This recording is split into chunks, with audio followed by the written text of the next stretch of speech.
Poetry series, sponsored by the Friends of the Scranton Public Library, and we've been getting assistance for this series from the Arts to the People program and the Pennsylvania Council on the Arts. You might wonder what a poet born in Newark, New Jersey, who lives in Brooklyn, is now doing in the Pennsylvania Tricentennial Poetry Series. But C.K. Williams lived in Philadelphia for 25 years, moving out shortly after we signed him up for this series, and we're letting him stay. He's the author of 3 books of poetry, the most recent of which is entitled With Ignorance. It was published in 1977. He's readying a 4th volume for publication. And this year he has been teaching at Columbia University and Brooklyn College. And I've been looking forward to this reading because there really is no other poet who's doing quite the same thing that he is doing. He has a very unique voice. Poetry looks distinctive on the page in the sense that the sort of long lines that he used don't look like a lot of the poetry being published today, nor does it sound like a lot of the poetry being published today. So this time I'd like to introduce C.K. Williams.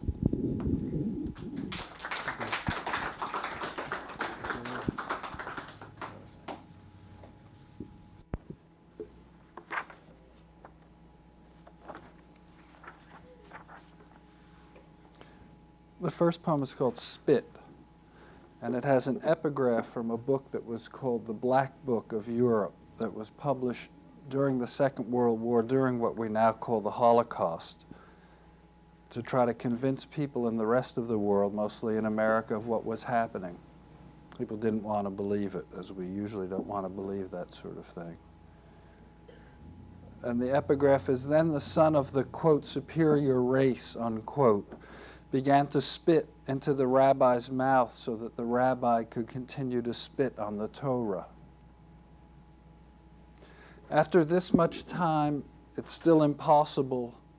The SS man with his stiff hair and his uniform, the rabbi probably in a torn overcoat, probably with a stained beard that the other would be clutching, the Torah, God's word on the altar, the letters blurring under the blended flame, the rabbi's parched mouth, the SS man perfectly absorbed, obsessed with perfect humiliation.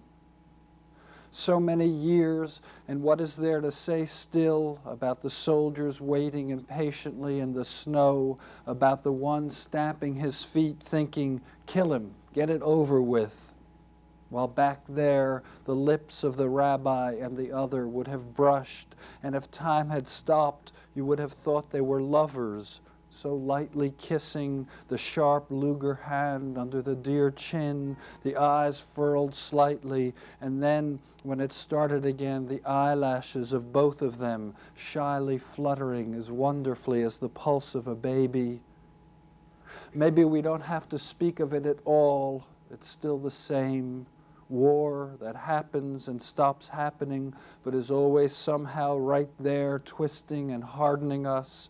Then what we make of God, words, spit, degradation, murder, shame, every conceivable torment, all these ways to live that have something to do with how we live and that we're almost ashamed to use as metaphors for what goes on in us, but that we do anyway, so that love is battle and we watch ourselves in love become pride and incompletion, and God is what it is when we're alone, wrestling with solitude, and everything speaking in our souls turns against us like his fury, and just facing another person, there is so much terror and hatred that, yes, spitting in someone's mouth, trying to make him defile his own meaning, would signify the struggle to survive each other and what we'll enact to accomplish it.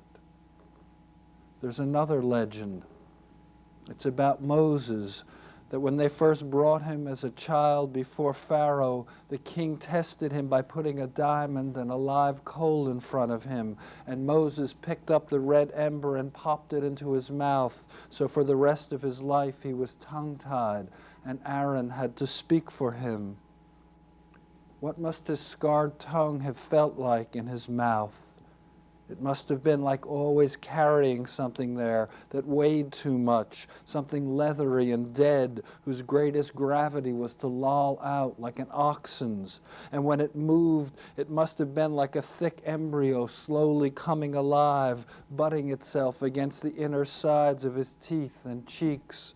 And when God burned in the bush, how could he not cleave to him? How could he not know that all of us were on fire, and that every word we said would burn forever in pain unquenchably, and that God knew it too, and would say nothing himself ever again beyond this, ever, but only live in the flesh that we use like firewood in all the caves of the body, the gut cave, the speech cave. He would slobber and howl like something just barely a man that beats itself again and again onto the dark, moist walls, away from the light, away from whatever would be light for this last eternity. Now therefore go, he said, and I will be with thy mouth.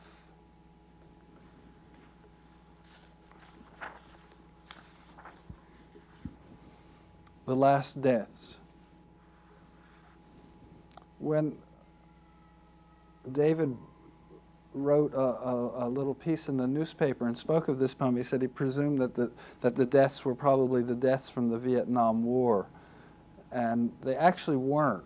And I meant them to be ambiguous. I meant them to be more about the continual deaths. A few nights ago, I was half watching the news on television and half reading to my daughter. The book was about a boy who makes a zoo out of junk he finds in a lot. I forget exactly, a horse bottle, a bed spring that's a snake, things like that. And on the news, they were showing a film about the most recent bombings. There was a woman crying, tearing at her hair and breasts, shrieking incomprehensibly because her husband and all her children had been killed the night before. And just when she'd flung herself against the legs of one of the soldiers watching her, Jessie looked up and said, "What's the matter with her? Why is she crying?" I haven't lived with my daughter for a year now. And sometimes it still hurts not to be with her more, not to have her laughter when I want it, or to be able to comfort her when she cries out in her sleep. I don't see her often enough to be able to know what I can say to her, what I can solve for her, without introducing more confusions than there were in the first place. That's what happened with death. She was going to step on a bug, and when I told her she'd kill it, it turned out that no one had ever told her about death, and now she had to know. It's when you don't do anything anymore, I told her. It's like being asleep. I didn't say for how long, but she's still been obsessed with it since then, wanting to know if she's going to die and when, and if I am, and her mother and grandma, and do robbers do it. Maybe I should have just given her the truth, but I didn't. Now what was I going to say about that woman? Her house fell down, I said. Who knocked her house down? It just fell. Then I found something for us to do, but last night, again, first thing, tell me about that girl. What girl? You know. Of course I know. What could have gone on in my child's dreams last night so that woman was a girl now? How many times must they have traded places back and forth in that innocent crib? You mean the lady whose house fell down? Yeah, who knocked her house down? These times, the endless wars, the hatreds, the vengefulness, everyone I know getting out of their marriage, old friends distrustful, the politicians using us until you can't think about it anymore because you can't tell anymore which reality affects which and how do you escape from it without everything battering you back again. How many times will I lie to Jessie about things that have no meaning for either of us? How many forgivenesses will I need from her when all I wanted was to keep her from suffering the same ridiculous illusions I have? There'll be peace soon. They'll fling it down like sick meat we're supposed to lick up and be thankful for, and what then? Jesse, it's as though the whole race is sunk in an atmosphere of blood, and it's been clotting for so many centuries we can hardly move now. Someday you and I will face each other and turn away, and the absence, the dread, will flame between us like an enormous palpable word that wasn't spoken. Do we only love because we're weak and murderous? Are we commended to each other to alleviate our terror of solitude and annihilation, and that's all? I wish I could change dreams with you, baby. I've had the bad ones. What comes now is calm and abstract. Last night, while you and that poor woman were trading deaths like horrible toys, I was dreaming about the universe. The whole universe was happening in one day, like a blossom. And during that day, people's voices kept going out to it, crying, "Stop, stop." The universe didn't mind, though.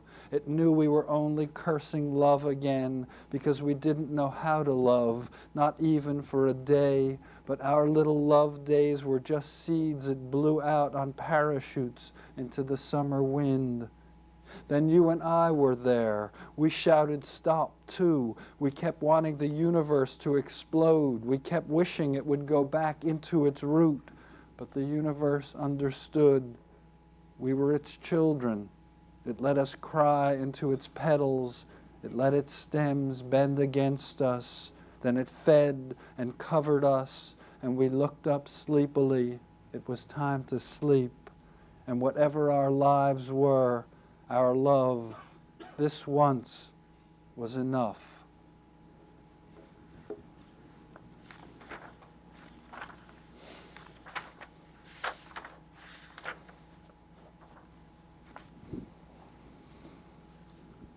Bread. A whole section of the city I live in, that's Philadelphia, by the way, so that allows it, Pennsylvania. A whole section of the city I live in has been urban renewed, some of it torn down, some restored to what it was supposed to have been a few hundred years ago. Once, you could have walked blocks without hearing English.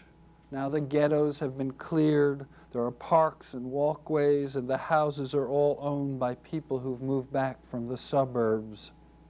When I lived there, at the very edge of it, where the expressway is going in now and the buildings are still boarded with plywood or flattened altogether, the old market was already shuttered, the shipping depots had been relocated upriver, and the only person I ever saw was a grocer who lived across from me over his empty store. I couldn't understand what he was doing there. It must have been years since a customer had come in past the dead register and the icebox propped open with a carton, but it was comforting to have him. He'd make his bed, sweep, cook for himself like a little wife, and when the constables came every week or so to tell us we were condemned, he never paid attention, so I didn't either. I didn't want to leave. I'd been in love. I thought I was healing. For all I knew, I might have stayed forever in the grim room I was camped in. But one day, some boys who must have climbed up through one of the abandoned tenements suddenly appeared, skidding and wrestling over the steep pitch of the old man's roof. And when I shouted at them to get the hell off, he must have thought I'd meant him. He lurched in his bed and stopped rubbing himself with the white cream he used to use on his breasts. He looked up, our eyes met, and I think for the first time he really believed I was there. I don't know how long we stared at each other. I could hear the kids shrieking at me and the road building equipment that had just started tearing the skin from the avenue. Then his zinky fingers slowly subsided against his heart, and he smiled, a brilliant, total, incongruous smile. And even though I had no desire to, the way afterwards I had no desire to cry when my children were born, but did, sobbed, broke down with joy or some inadmissible apprehension, I smiled back. It was as though we were lovers, as though like lovers we'd made speech again and were listening as it gutted and fixed the space between us, and then a violent, almost physical loathing took me for all I'd done to have ended in this place, to myself, to everyone, to the whole business we're given the name life for. I could go on with this. I could call it a victory, an exemplary triumph, but I'd lie. Sometimes the universe inside us can assume the aspect of places we've been, so that instead of emotions we see trees we knew or touched, or a path, and instead of the face of a thought, there'll be an unmade bed, a car nosing from an alley.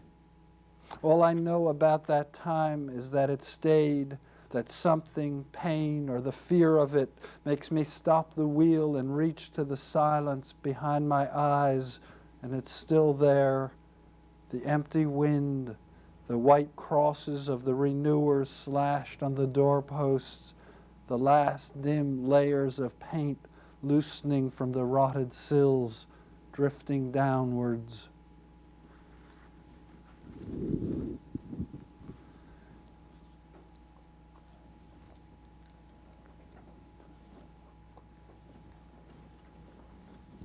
The next poem is called Near the Haunted Castle.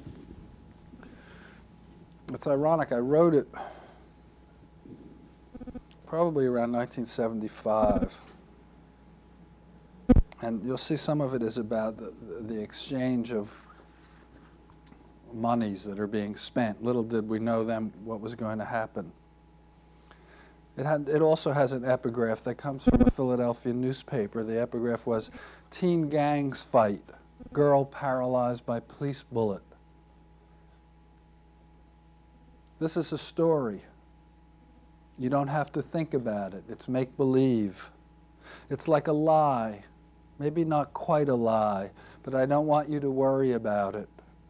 The reason it's got to be a lie is because you already know the truth, and I already know it. And what difference does it make? We still can't do anything. Why kill yourself? So here's the story. It's like the Princess and the Pea, remember? Where they test her with mattresses and a pea, and she's supposed not to sleep and get upset, and then they'll know she's the princess and marry her. Except in this version, she comes in and nobody believes it's her, and they lay her down, but instead of 40 mattresses, do you know what they lay her on? Money. Of course, money. $1 million. It's like 100 mattresses. It's so soft. 1,000. It's how much you cut from the budget for teachers to give the policemen. It's how much you take from relief to trade for bullets. Soft. And instead of the pea, what? A bullet. Brilliant. A tiny bullet stuck in at the bottom. So then the prince comes. My prince, my beauty, except he has holsters, he has leather and badges, and what he does, he starts tearing the mattresses out. Out? Don't forget, it's a story. Don't forget to not worry. It's pretend. He's tearing the mattresses out, and then he's stuffing them in his mouth. This wonderful prince mouth, this story mouth. It holds millions, billions, and she's falling slowly, or no, the pea, the bullet is rising, surging like some ridiculous funny snout out of the dark down there. Does it touch you? Oh yes, but don't worry, this is just a fib, right? It slides next to your skin, and it's cold, and it goes in, as though you were a door, as though you were the whole bedroom, in, through the backbone, through the cartilage, the cords, then it freezes, and the prince is all gone. This is the sleeping, the wrong sleeping. You shouldn't be sleeping. The so heaviness in the arms, the so heaviness in the legs. Don't sleep. They'll leave you, they'll throw you away, the dollars spinning, the prince leaving, and you at the bottom on the no turning, on the pea, like a story, on the bullet, the single bullet that costs next to nothing, like $1. People torture each other so they'll tell the whole truth, right? And study the nervous systems of the lower orders to find the truth, right? And tell the most obviously absurd tales for the one grain of truth. The mother puts down her book and falls asleep watching television. On the television they go on talking. The father's in bed, the little gears still ripped through his muscles. The two brothers have the same dream, like blinking and nod, like the mayor and the president. The sister, the heart furnace, the brain furnace, hot, hot. Let's go back to find where the truth is. Let's find the beginning. In the beginning was love, right? No, in the beginning, the bullet.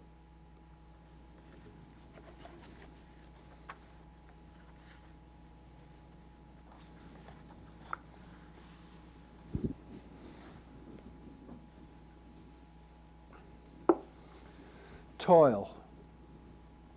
After the argument, battle, war, harrowing, you need shrieks, moans from the pit. After that woman and I, anyway, stop raking each other with the meat hooks we've become with each other.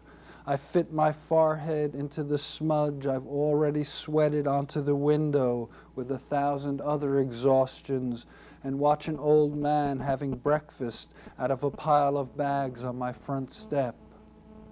Peas from a can, bread with the day-old price scrawled over the label in big letters, and then a bottle that looks so delectable the way he carefully unsheathes it so the neck just lips out of the wrinkled foreskin of the paper and closes his eyes and tilts long and hard, that if there were one lie left in me to forgive a last rapture of cowardice, I'd go down there too and sprawl and let the whole miserable rest go to pieces.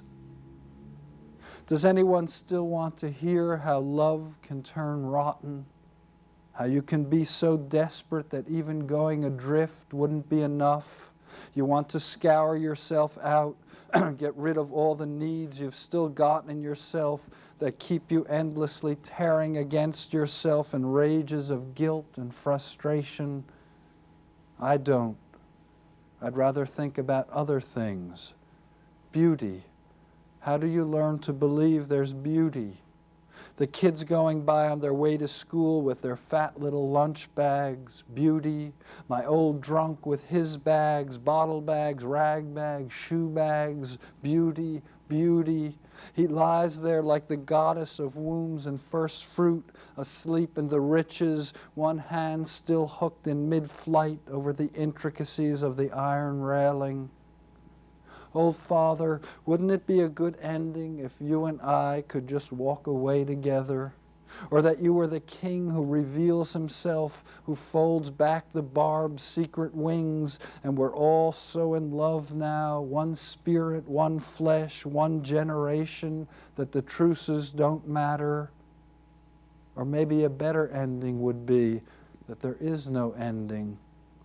Maybe the master of endings is wandering down through his fields to find it, and the cave cow who tells truth and the death cow who holds sea in her eyes are still there, but all he hears are the same old irresistible slaughter pen bawlings. So maybe there is no end to the story, and maybe there's no story. Maybe the last calf just ambles up to the trough through the clearing and nudges aside the things that swarm on the water, and her mouth dips in among them and drinks. Then she lifts, and it pours, everything gushes, and we're lost in both waters. I'll read some older and shorter poems, just for a change.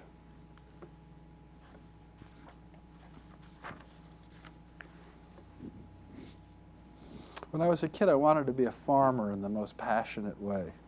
Some sort of farmer or cowboy. And this poem is sort of came a long time ago from that. It's called Loss. In this day and age, Lord, you are like one of those poor farmers who burns the forests off and murders his land and then can't leave and goes sullen and lean among the rusting yard junk, the scrub, and the famished stock. Lord, I have felt myself raked into the earth like manure, harrowed and plowed under, but I am still enough like you to stand on the porch, chewing a stalk or drinking, while tall weeds come up dead, and the house dogs, snapping their chains like moths, howl and point towards the withering meadows at nothing. The world's greatest tricycle rider. The world's greatest tricycle rider is in my heart, riding like a wild man, no hands, almost upside down along the walls and over the high curbs and stoops, his bell rapid firing, the sun spinning in his spokes like a flame. But he is growing older, his feet overshoot the pedals, his teeth set too hard against the jolts, and I am afraid that what I've kept from him is what tightens his fingers on the rubber grips and drives him again and again on the same block.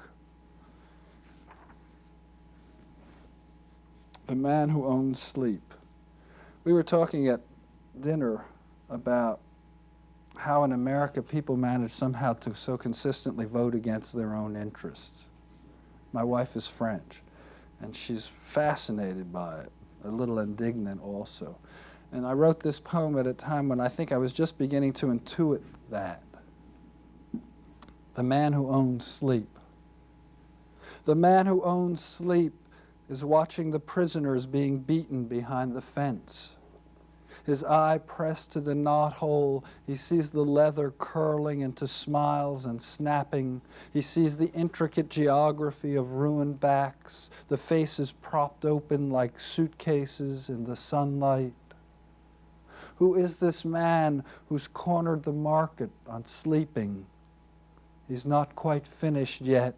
He bends over with a hand on his knee to balance him, and from the other side they see that clear eye in the wall, watching, unblinking. They see it has slept, prisoners and guards. It drives them to frenzies. The whips hiccup and shriek. Those dead already roll over and rub their retinas into the pebbles. The man who owns sleep has had it. He's tired. Taking an ice cream cone from the little wagon, he yawns and licks it. Walking away, he yawns, licking it. Dimensions. There is a world somewhere else that is unendurable. Those who live in it are helpless in the hands of elements. They are like branches in the deep woods in wind that whip their leaves off and slice the heart of the night and sob. They are like boats bleating wearily in fog. But here, no matter what, we know where we stand. We know more or less what comes next. We hold out. Sometimes a dream will shake us like little dogs, a fever hang on so we're not ourselves, or love wring us out. But we prevail, we certify and make sure, we go on. There is a world that uses its soldiers and widows for flour, its orphans for building stone, its legs for pens. In that place, eyes are softened and harmless like God's, and all blend in the traffic of their tragedy and pass by like people.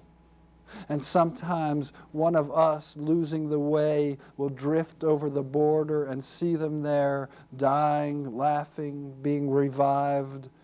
When we come home, we are halfway. Our screams heal the silence. We are the scars.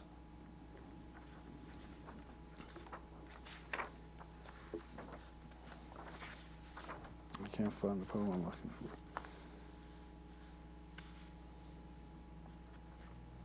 being alone. Never on one single pore, eternity, have I been touched by your snows or felt your shy mouth tremble, your breath break on me like the white wave. I have not felt your nakedness tear me with hunger or your silver hands betray me. But today I promise whatever flower of your house should bloom, I will stay locked to its breast. Like little fish who live harmlessly under the bellies of sharks, I will go where you go, drift inconspicuously in the raw dredge of your power, like a leaf, a bubble of carrion, a man who is understood and does not.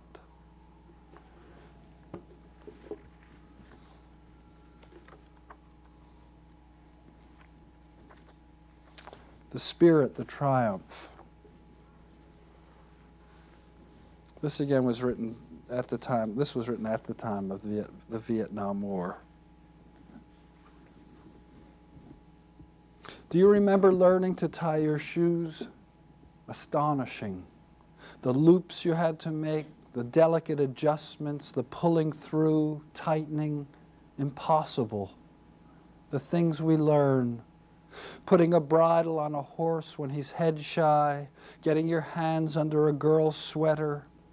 No wonder we are the crown of all that exists. We can do anything. How we climb chimneys, how we put one foot on the gas and one on the clutch and make the car go. Nothing too difficult. Nothing. Crutches, artificial arms. Have you seen that? How they pick their cups up and use razors? Amazing. And the wives shine it for them at night. They're sleeping. The wives take it out of the room and polish it with its own special rag. It's late. They hold it against their bellies. The leather laces dangle into their laps. The mechanism slip noiselessly, lowering the hook softly onto their breasts. We men, aren't we something? I mean, we are worth thinking about, aren't we? We are the end. We are the living end.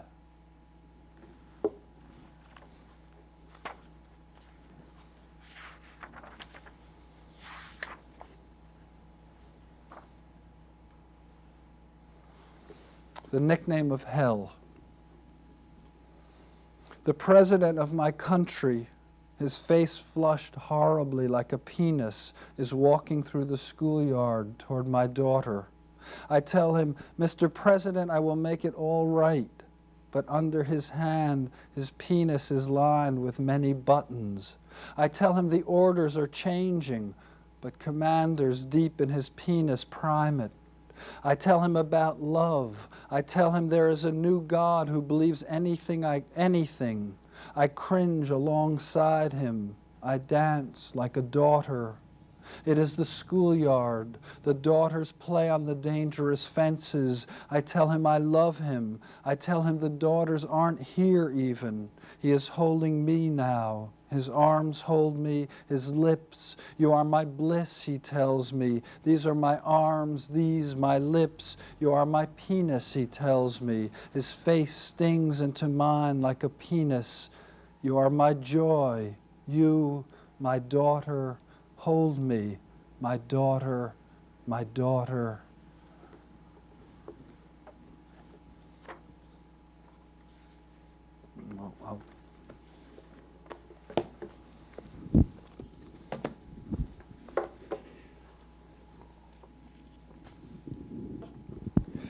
I'll read some newer ones now.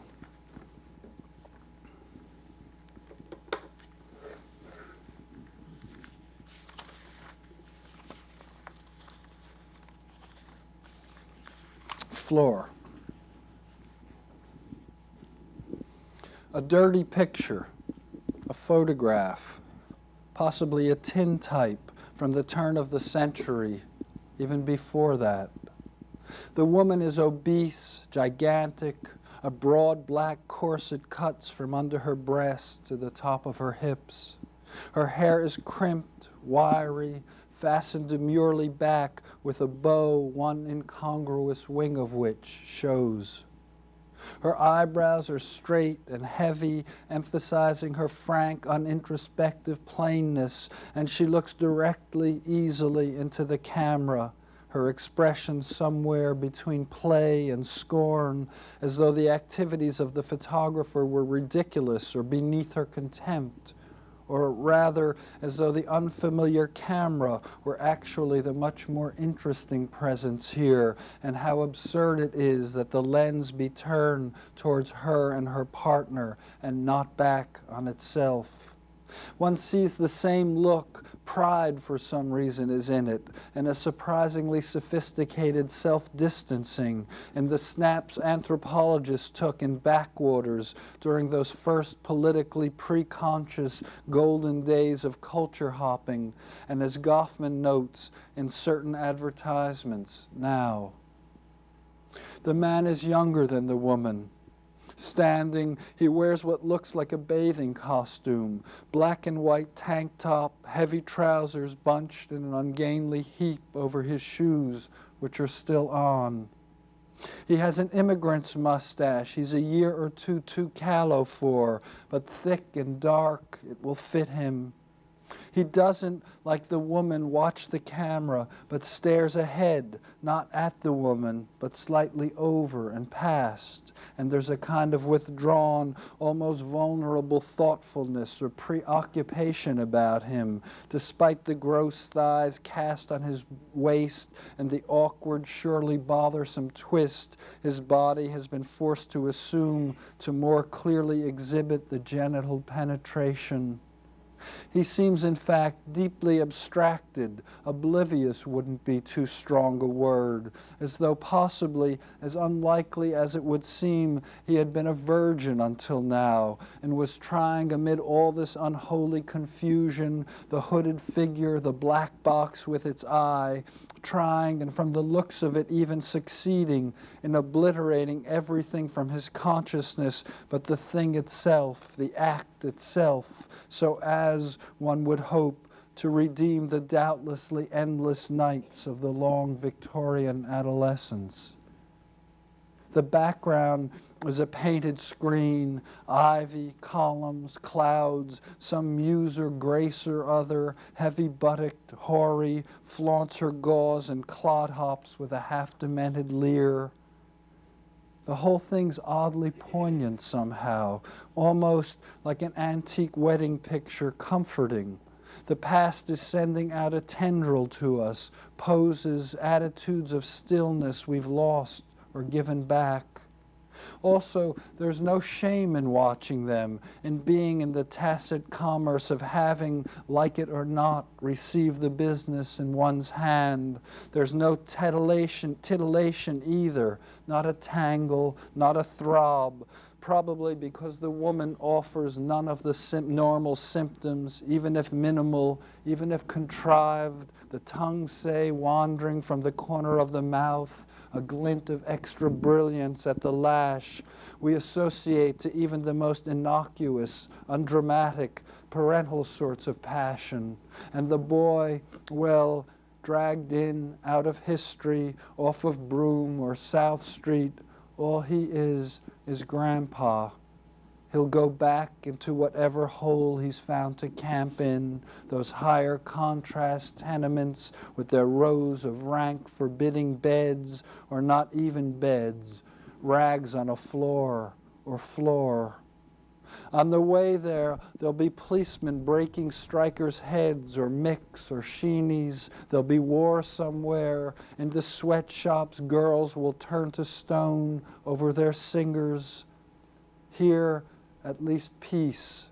Here, one might imagine, after he withdraws, a kind of manly focus taking him. The glance he shoots to her is hard and sure, and to her a tenderness might come. She might reach a hand, sweet prince, to touch his cheek, or might, who can understand these things, avert her face and pull him to her for a time before she squats to flush him out.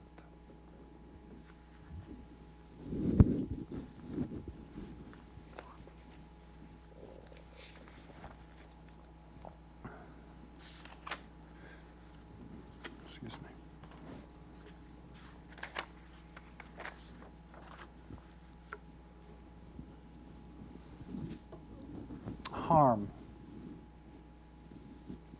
Although his lamp is burned out, and although it's dusk, late, dull, stifling summer dusk, enough light reflects from the sooty air shaft the boy's room faces for him to make out the ill-made model warplane over his head twist and untwist on its thread from the ceiling. Everything else is utterly still. The air, breathed again, is thick, decomposed, a dense, almost organic, almost visible volume of soiled grains suspended in the liquid heat.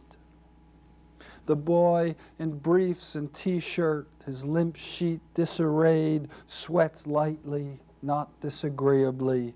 His frictionless skin and the complex savor at the corners of his mouth intrigue him. Suddenly, outside, a few feet away, a voice, a woman's, harsh but affectless, droning. "I can't go on," it says. Pause. Then, more fervor, more conviction. "I can't go on." The boy looks across. The window on the other side of the shaft, a blur of uncertain amber, its panes streaked as though someone had swiped a greasy rag across them, is shut. The yellowed paint on the rotting sill beneath it has bubbled and scabbed in erratic strips. More plaintively now, almost whining, "You're drunk," the voice says. "You're drunk, aren't you?" Everything twice, the boy notes. His mother and father are still out. What time must it be? "I'm beating my head." The boy lifts in a more focused, more definite interest this time. Pause. "I'm beating my head," the voice at last reaffirms. A door crashes somewhere. The boy has only infrequently seen the woman. Out back by the trash, sometimes they pass, but her image is vivid. Slippers, a house dress with a lifeless nightgown hanging under the hem. Something about her repels the boy. Maybe the nightgown, maybe that their eyes never meet. There's nothing now. The boy's testicles somehow have slipped out of the leg of his shorts. Awkwardly, he tucks them back in. How wrinkled they are, the skin tougher than his soles. Later, the boy starts. Has he been sleeping? The night seems stricter. The other window is dark. The boy knows that sometimes he wakes in the night. The next morning his mother will say with exasperation, "You woke up screaming again." And sometimes he'll remember her or his father's arms around him. He never remembers the scream, just the embrace, usually not even that. But once he knows, he called out, his father came to him. "Listen," he told him, "in the alley, babies crying." "Cats," his father had whispered, angry beyond what the occasion seemed to imply. "Making love, go to sleep." And he jerked, roughly, irrationally, the boy felt, at the pillow. Although it's quiet now, not a sound, silence everywhere, it's hard not to do it. The boy tries to imagine the bar of glow from his parents' room bisecting the space of the night, but the darkness stays stubbornly intact, and whatever it is shuddering in his chest keeps on. "I hope I don't cry," he thinks. His thighs lock. He can hold it, he thinks. "Please, let me."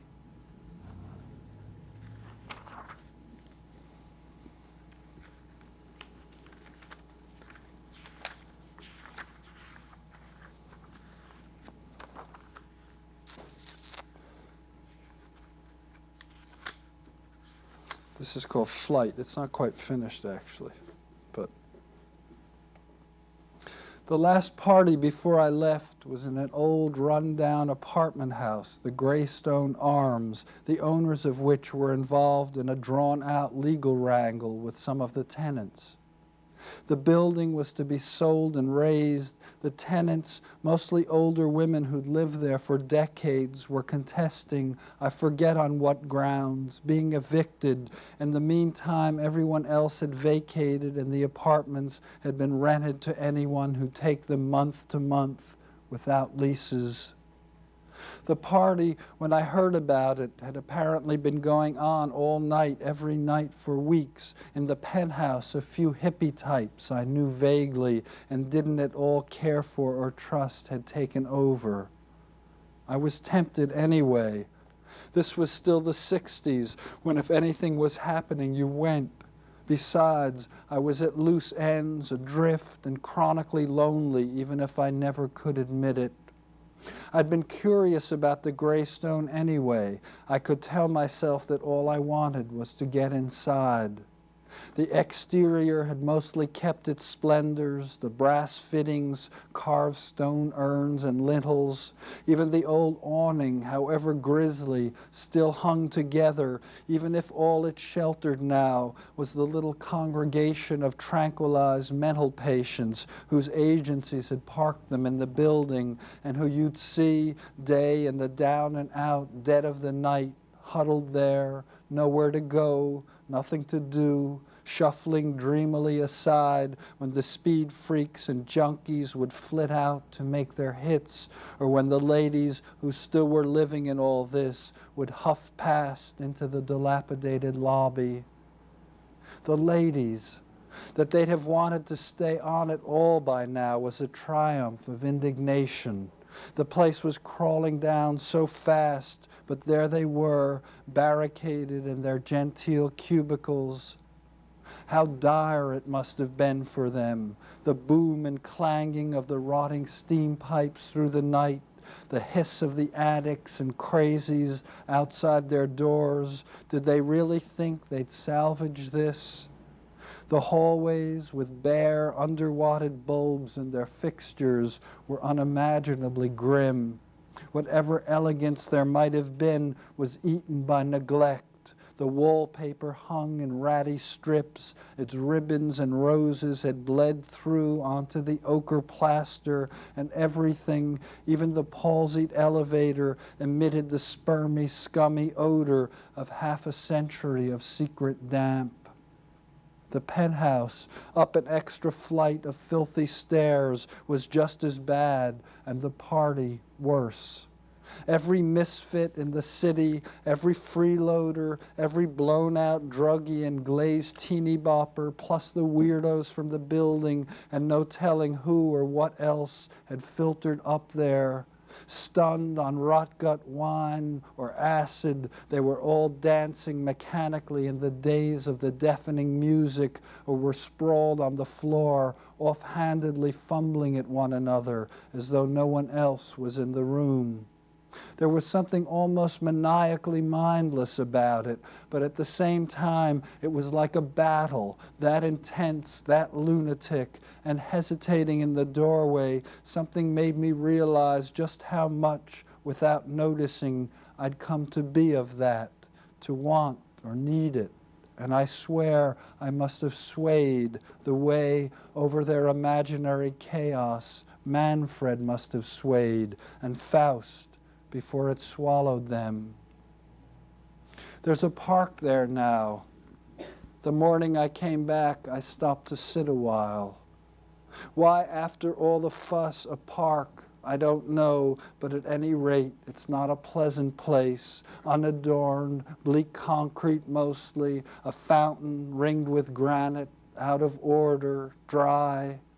2 busloads of retarded kids were playing with their teachers on the asphalt ball field, twittering with glee and shrieking as they lumbered from home plate to center field and back. A whole platoon of them, the smallest ones, adorable, had imitation football helmets on. Some Food Chain's plastic giveaways, the things had eagles stenciled on them, and the letters Giants. The other benches were populated with old women, the Greystone ladies, back to claim their turf, I thought. It was mild and sunny. I let my eyes close and dozed and dreamed, listening to the children. This next one has got some sort of heavy-duty language that is really the subject of the poem. This is, I hear, a Jesuit college, so I don't want to be struck down. It's called The Gas Station. This is before I'd read Nietzsche, before Kant or Kierkegaard, even before Whitman and Yeats. I don't think there were 3 words in my head yet. I knew perhaps that I should suffer. I can remember I almost cried for this or for that. Nothing special, nothing to speak of. Probably I was mad with grief for the loss of my childhood, but I wouldn't have known that. It's dawn, a gas station, Route 22. I remember exactly, Route 22 curved there. There was a squat striped concrete divider they'd put in after a plague of collisions. The gas station, Texaco, Esso, I don't know. They were just words anyway then, just what their signs said. I wouldn't have understood the first thing about monopoly or imperialist or oppression. It's dawn. It's so late. Even then, when I was never tired, I'm just holding on. Slumped on my friend's shoulder, I watch the relentless, wordless misery of the Route 22 sky that seems to be filming my face with a grainy oil I keep trying to rub off or in. Why are we here? Because one of my friends in the men's room over there has blue balls. He has to jerk off. I don't know what that means, blue balls, or why he has to do that. It must be important to have to stop here after this long night, but I don't ask. I'm just trying, I think, to keep my head as empty as I can for as long as I can. One of my other friends is asleep. He's so ugly, his mouth hanging slack and wet. Another, I'll never see this one again, stares from the window as though he were frightened. Here's what we've done. We were in Times Square. A pimp found us, corralled us, led us somewhere, down a dark street, another dark street, up dark stairs, dark hall, dark apartment, where his whore, his girl, or his wife, or his mother, for all I know, dragged herself from her sleep, propped herself on an elbow, gazed into the dark hall, and agreed for $2 each to take care of us. Take care of us. There are words that start to come into me now. They stay there, I think. My friend in the bathroom is taking so long. The filthy sky must be starting to lighten. It took me a long time, too, with the woman I mean. Did I mention that she, the woman, the whore, or the mother, was having her time, and all she would deign do was to blow us? Did I say that? Deign, blow. What a joy, though, the idea was in those days. What a thing to tell the next day. She only deigned, though, no more. She was like a machine. When I lift her back to me now, there's nothing there but that dark, curly head bobbing, a machine, up and down. And now, tell me, Freud, Marx, fathers, tell me, what am I doing this, telling this on her, on myself, hammering it down, cementing it, sealing it in, but a machine too. Why am I doing this? I still haven't read Augustine. I don't understand Chomsky that well. Should I? My friend at last comes back. Maybe the words, the right words, were there all along. Complicity, wonder. How pure we were then, before Rimbaud, before Blake. Take care of us. Grace. Thank you.